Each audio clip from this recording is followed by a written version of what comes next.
जय हिंद दोस्तों, स्वागत है आप सभी का टीएलएस बिहार एग्जाम में। मैं हूं आलोक सिंह आतीश और उम्मीद करते हैं आप सभी अच्छे होंगे। जैसा कि आप सबों को मालूम है कि बिहार पुलिस की वैकेंसी आ गई है। 19,838 पदों पे इसकी बहाली होनी है और इसके लिए जो आपका फॉर्म भराना स्टार्ट होना है वो आज से होना है, यानी कि 18 मार्च से होना है। और जो फॉर्म लास्ट डेट है वो आपका 18 अप्रैल तक है। ऐसे में फॉर्म भरने से पहले कुछ जरूरी जानकारी आप सबों को जरूर समझ लेना चाहिए ताकि आपका फॉर्म एक ही बार में भरा जाए। अदरवाइज क्या होता है कि बहुत सारे छात्र फॉर्म का रजिस्ट्रेशन करते रहते हैं और कैंसिल करते रहते हैं और पैसा लगातार फेंकते रहते हैं। तो अगर आप भी बिहार पुलिस का फॉर्म भरना चाह रहे हैं तो मेरे मित्र ये वीडियो आप सबों के लिए काफी हेल्पफुल है। तो आइए बिना किसी देरी के शुरू करते हैं इस सेशन की और देखते हैं हम लोग क्या कुछ सीख पा रहे हैं। मेरे मित्र ध्यान दीजिएगा कि जो आपका वैकेंसी आया है उसमें टोटल पद 19,838 है। कितने? 19,838। अगर आप कैटेगरी वाइज देखेंगे तो जनरल के लिए 7935 वैकेंसी है, ईडब्ल्यूएस के लिए 1983, एससी के लिए 3174, एसटी के लिए 199, ईबीसी के लिए 3571 और बीसी के लिए 2381 और बीसी फीमेल के लिए आपका 595 वैकेंसी है।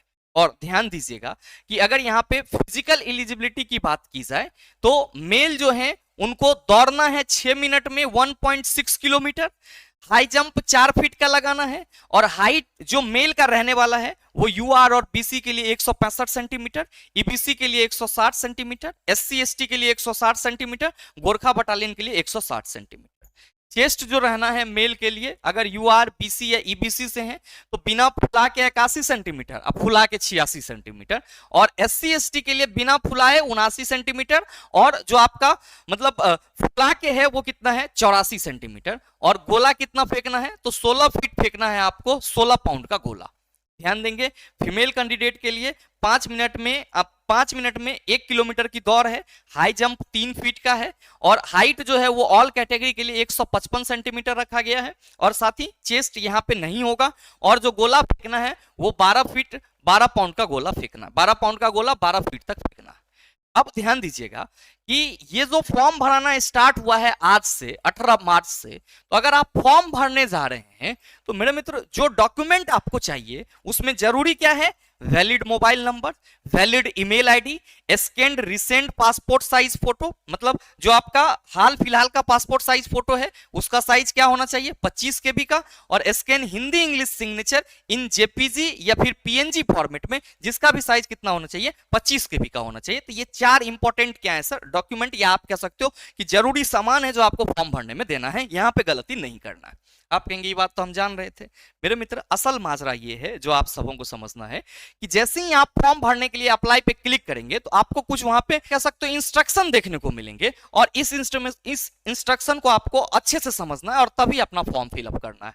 क्या है तो कहा जा रहा है कि पंजीकरण और भुगतान करने से पहले एक महत्वपूर्ण नोट आपको, अगर आप रजिस्ट्रेशन करने जा रहे हैं तो कहा जा रहा है कि एक वैध सक्रिय मोबाइल नंबर और ईमेल आईडी रखें जो आपका हो। आप वही मोबाइल नंबर और ईमेल आईडी यूज करेंगे जो आप पर्सनली यूज कर रहे होंगे। ध्यान दीजिएगा कि भर्ती के अंतिम चरण के पूरा होने तक आवश्यकता होने पर केंद्रीय चयन पार्षद अभ्यर्थी से उसी मोबाइल नंबर ईमेल आईडी पर संवाद करेगा।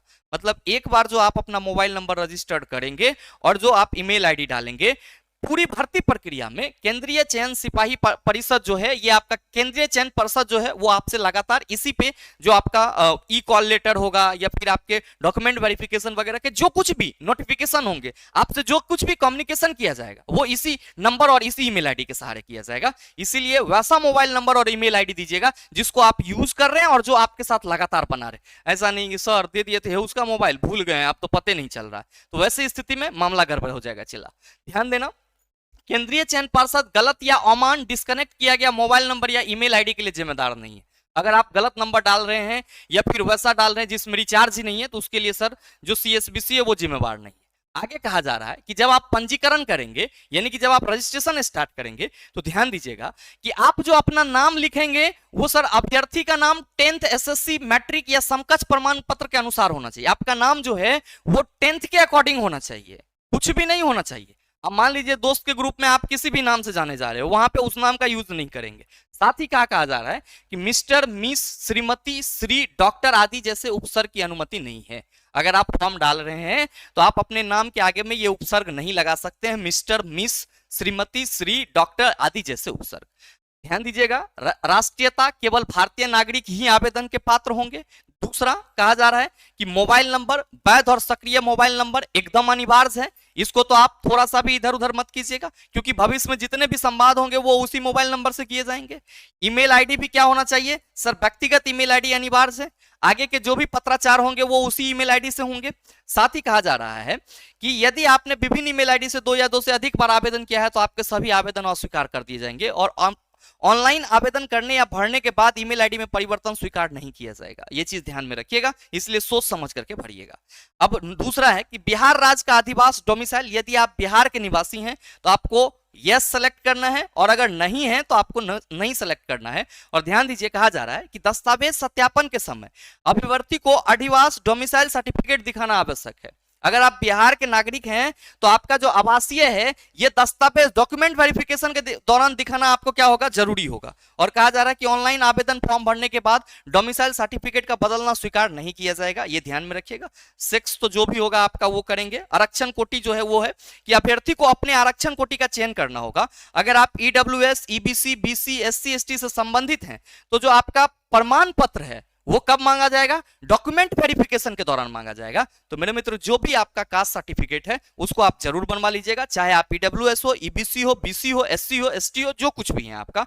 और आगे ध्यान दीजिएगा यहाँ पे कि होमगार्ड जो पहले से हैं उनके लिए यहाँ पे जन्म तिथि का भी विश्लेषण दिया हुआ है कि गैर रक्षक जो नॉन होमगार्ड हैं उसके लिए जो डेट ऑफ बर्थ होगा वो क्या होगा सर? न्यूनतम आयु 1 अगस्त 2025 और अधिकतम आयु 1 अगस्त 2023 को निम्न तालिका अनुसार होगी। समान जो यूआर कैटेगरीज होंगे 18, EWS 18, BC, BC 18, SC, ST 18। तो ये तो आप सभी समझ ही रहे होंगे, इसमें कोई दिक्कत नहीं है।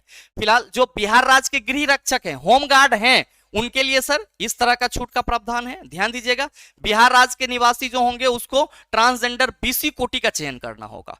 जो अभ्यर्थी बिहार राज्य के निवासी नहीं है उन्हें होमगार्ड नहीं के रूप में चयन करना होगा, ये ध्यान रखिएगा। अब ध्यान देंगे कि यहाँ पे जो आपका भुगतान प्रोसेस होगा वो होगा सारी प्रक्रियाएं। अब अगर आपने एक बार फॉर्म भर दिया, एक बार आपने रजिस्ट्रेशन कर दिया और उसके बाद आपको कोई त्रुटि लग रही है तो उसमें सर सुधार की कोई गुंजाइश नहीं है। आपको फिर से क्या करना होगा? तो सर कैंसलेशन करना होगा। कैंसिल करके आप फिर फॉर्म भर सकते हैं। और ध्यान रखेंगे कि अगर मतलब जब आप पेमेंट कर रहे हैं उस वक्त लाइट वगैरह कट जा रही है, उस स्थिति में आपको पेमेंट रिफंड मिल जाएगा, लेकिन उसके लिए सर 7 दिन का समय लगेगा। तो कुल मिलाकर के अगर आप बिहार पुलिस का फॉर्म भरने जा रहे हैं तो ध्यान में रखिएगा वही मोबाइल नंबर और ईमेल आईडी दीजिएगा जो लगातार आप यूज कर रहे हैं। आपका नाम जो है वो 10th के जो मार्कशीट हैं या जो सर्टिफिकेट हैं उसके अकॉर्डिंग होना चाहिए। और साथ ही साथ आप अगर बिहार के निवासी हैं तो आप हाँ लिखेंगे, और साथ ही आपका जो भी सर्टिफिकेट है, आपका जो भी कास्ट सर्टिफिकेट है वो आपको डॉक्यूमेंट वेरिफिकेशन के वक्त मांगा जाएगा चेक करने के लिए। तो ये चीज भी आप सभी ध्यान में रखिएगा। बाद बाकी जो बिहार से नहीं है वो क्या होंगे?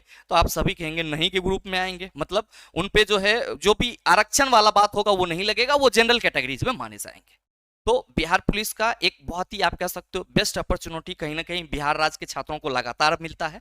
और जो भी छात्र तैयारी करने वाले हैं मेरे मित्र, डे 1 से आप अपने तैयारी में भी लग जाइए, क्योंकि आपको पहले रिटेन करना है और फिर उसके बाद फिजिकल करना है। तो कहीं ना कहीं परीक्षा पास करने के लिए आपको जी तोड़ मेहनत करनी होगी। क्यों? क्योंकि आप जैसे बहुत सारे युवा ऐसे हैं जो लगातार मेहनत कर रहे हैं, और आप तभी पीछे छोड़ सकते हैं जब आप अपना मेहनत खुद अपने हिसाब से करेंगे कि हाँ आपको लगेगा कि हमें सेटिस्फेक्शन मिल रही है।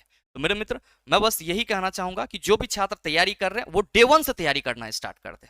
और बहुत ही जल्द टीएलएस बिहार एग्जाम के माध्यम से हम बिहार पुलिस की साइंस के लिए आपका पूरा का पूरा सॉल्यूशन करने वाले हैं, ताकि आपको साइंस में कोई भी और किसी भी तरह की समस्या नहीं आए। और साथ ही जो भी और इंपॉर्टेंट सब्जेक्ट हो सकते हैं, अगर हमें टाइम मिल गया तो मेरे मित्र मैं पूरी कोशिश करूंगा कि आपको यूट्यूब के माध्यम से कराया जाए, ताकि आपके रिजल्ट में आपके इस छोटा सा परिवार टीएलएस बिहार एग्जाम का भी सर एक अहम योगदान रहे। बाद बाकी मिलते हैं हम लोग फिर अपने अगले वीडियो सेशन में। तब तक के लिए best of luck. Thank you. Have a nice day.